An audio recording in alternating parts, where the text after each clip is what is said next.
हाँ तो बच्चों, आज इस वीडियो में हम कुछ ऐसे इंपॉर्टेंट क्वेश्चंस को डिस्कस करेंगे जो आपके सीबीएसई क्लास 10 के बोर्ड एग्जाम में आ सकते हैं।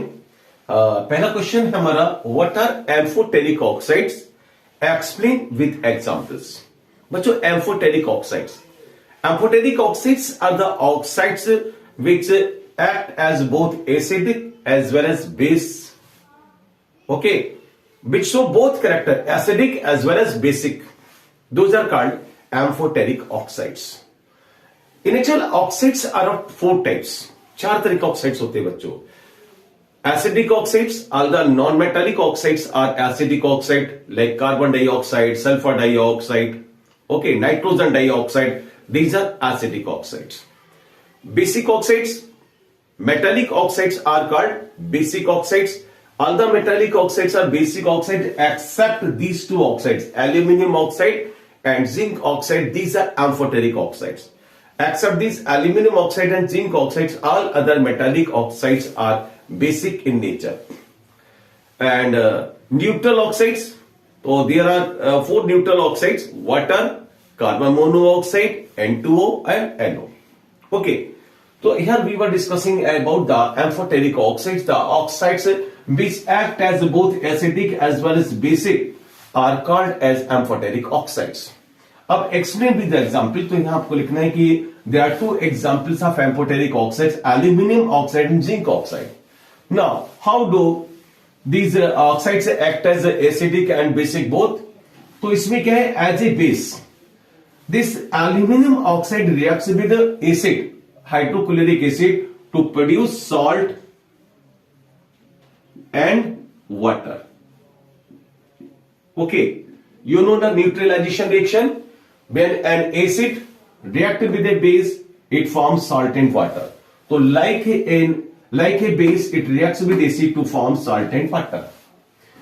As an acid, it reacts with base. This is the base, sodium hydroxide. So as acid, it is reacting with base to produce sodium aluminate. It is also very important. Sodium, you learn this.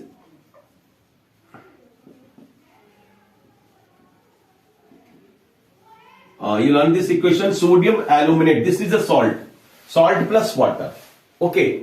So in this way, these are amphoteric oxides, and you will write the amphoteric oxide definition, you will write the example, and then you will have to prove it like this. Then it will be the complete answers. Okay?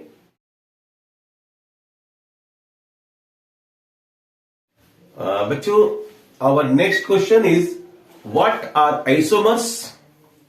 And explain with examples.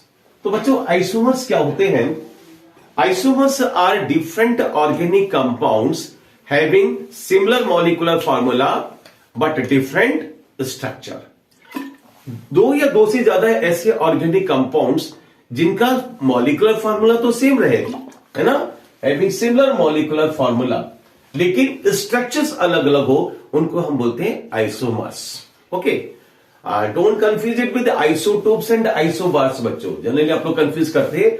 Isotopes होते हैं inorganic chemistry में. Okay, isotopes different atoms of the same elements having same atomic number but different mass number, है ना. तो वहां से आप confuse ना करें. These are isomers. Isomers are different organic compounds having similar molecular formula but different structure. For example, butane. बच्चों, butane has two isomers. Butane का फॉर्मूला हुआ C4H10. अब अगर हम इसका स्ट्रक्चर बनाते हैं बच्चों, तो this is simple structure 1 2 3 4. Okay,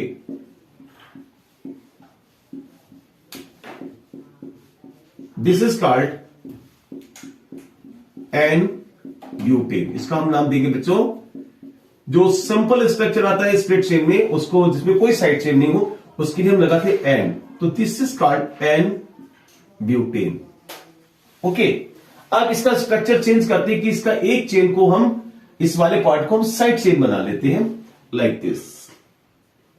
तो यहां पर अब आपका कार्बन रहेगा 3 सिंगल चेन में, 1 2 यहां 3 4 थे, और एक ही आपका आ गया साइड चेन पर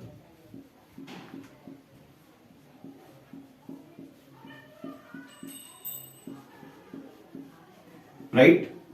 तो यहां पर केवल एक स्लाइड चेंज हुआ बच्चों कि हमने इस पार्ट को उठाकर यहां रख दिया, ठीक है, स्ट्रक्चर चेंज हो गया, मॉलिक्यूलर फॉर्मूला वही रहा C4H10 1 2 3 4 C4 1 2 3 4 5 6 7 8 9 10 हाइड्रोजन। अब इसका नाम क्या हो बच्चों, जिसमें एक साइड चेन हो उसको बोलते हैं हम आइसो ब्यूटेन, और इसका IUPAC नेम हुआ बच्चों 2 मिथाइल प्रोपेन, क्योंकि स्प्लिट चेन में यहां पर 3 कार्बन हुए तो इसलिए इसका IUPAC नेम हुआ 2 मिथाइल प्रोपेन। क्लियर। तो ब्यूटेन हैज 2 आइसोमर्स। अब यहां पर हम एक और डिस्कस करते हैं पेंटेन, आइसोमर्स ऑफ पेंटेन बच्चों। पेंटेन का फॉर्मूला हुआ हमारा पेंटेन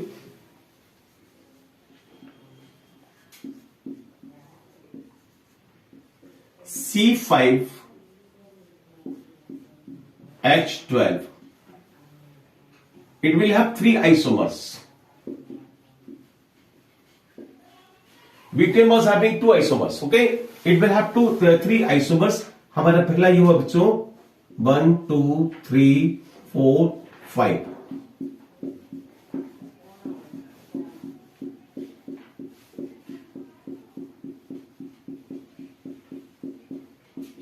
okay? तो simple it will be called as an pentane, okay. अब हम इसकी एक साइड चेन को ऊपर ले जाते हैं इसको, and it will look like this 1 2 3 4, अब हो गया 4 आपका, और यहां पर हमने साइड चेन में इसको ले लिया,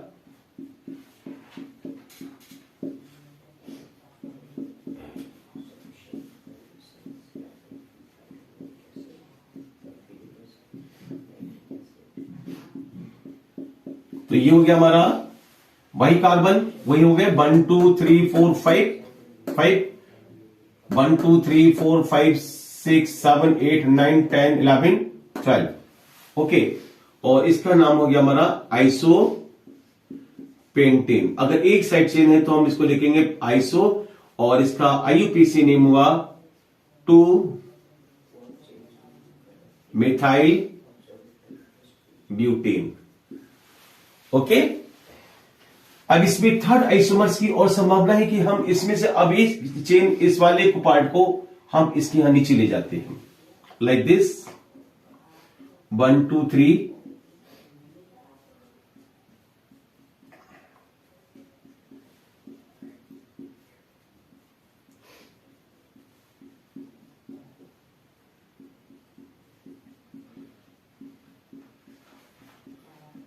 ओके। तो यहां पर एक कार्बन इधर आ गए, कार्बन इधर आ गए, कार्बन कंपाउंड वही रहे 1 2 3 4 5 एंड हाइड्रोजन 12, और इसको हम बोलेंगे बच्चों नियो पेंटेन, ओके। और इसका IUPAC नाम हुआ 2 2 डाई मिथाइल प्रोपेन, ओके। तो इस तरह से अगर आपसे पूछा जाए व्हाट आर आइसोमर्स, तो आप पहले इसका डेफिनेशन लिखेंगे कि isomers are different organic compounds having similar molecular formula but different structures, and you will write 2 examples butane and pentane, okay. अगर एक एग्जांपल चाहता है you will write the butane, अगर 2 examples then you will write butane and pentane both, okay. Thank you.